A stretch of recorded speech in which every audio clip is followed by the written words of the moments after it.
I was born in New York City, in Brooklyn, New York. People often tell others that they were raised in some locale. I tell people I was lowered in New York.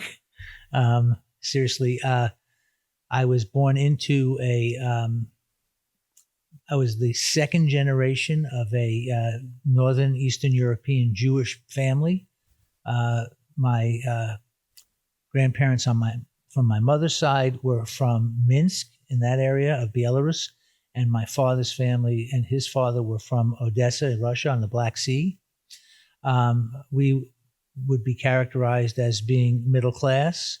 If you want to talk about a label, we were what I would say were classic East Coast establishment liberal Jews, not religious in any fashion, but we were traditional and ethnic and participated in the rituals of Judaism without really having an interest in God per se. When I was about 2 or 3 years old, the story goes, I asked my father if God had a first name. And my sister, who's 2.5 years older than me at the time, and still is, piped in that his first name is Life God, which is telling, actually, and it's kind of, what's the word, prophetic. My father's answer to me specifically was Rabbi. His name was Rabbi God.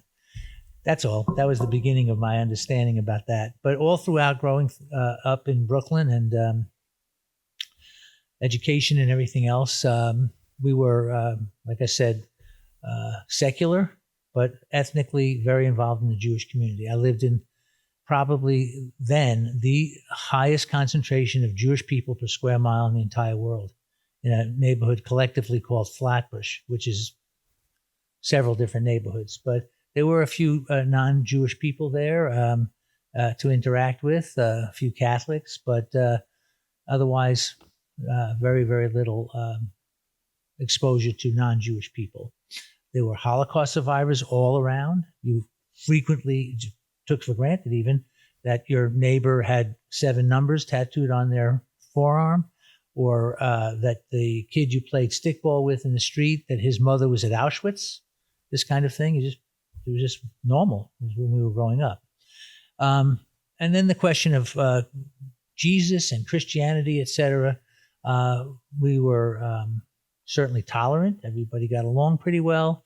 Some of my closest friends belonged to, or attended the local parish school called Holy Innocents. We called them Holy Idiots, but anyway, but again, I mean, the stuff that we squabbled over was not about Jewish versus Christian or Catholic.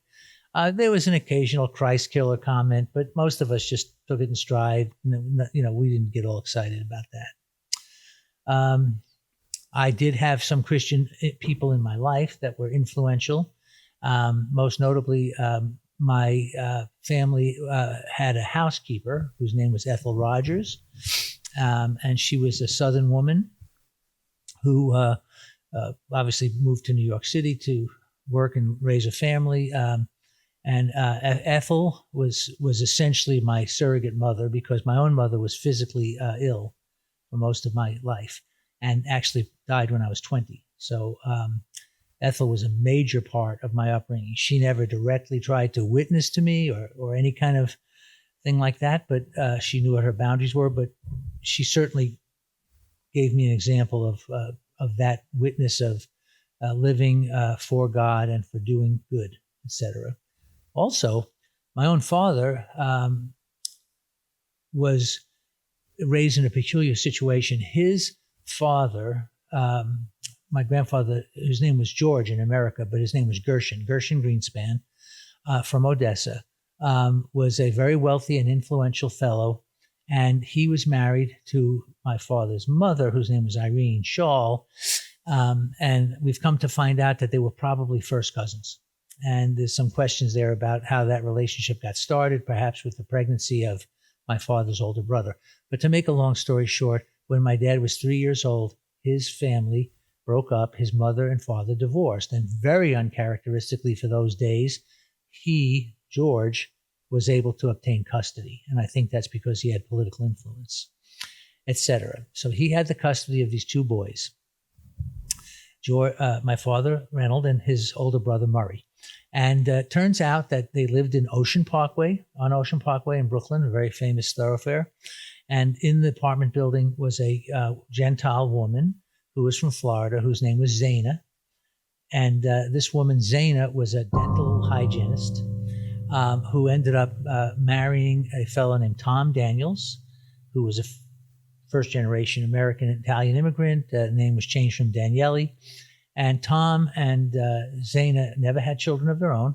But the point is that she converted to Catholicism from a Protestant denomination. I don't even know which one it was. And as often is the case with converts, she became extremely religious and pious, etc. But she took my father in. She basically made sure he got his teeth brushed, made sure he got his hair cut, and kept him, out of trouble, if you will. The other brother, Murray, he didn't like her very much. He sort of rejected her. He went his own way. But my father was essentially raised by this surrogate named Zaina, who then later married and became Zaina Daniels. And then when I started developing consciousness, that was my father's parents. I didn't know any different. I knew this woman, Irene Shaw. I met her a few times, but I didn't have much to do with her. And I actually met my father's father the first time when I was about 15, and saw him maybe one more time since. And then he passed away, and I know nothing about him to speak of. Back to the story, though. Zaina and her husband were very, very gracious, wonderful people. They all lived like an Italian family would, with all the brothers and sisters and mama in the one house in Brooklyn, and they all had their own little separate spaces. There were two brothers.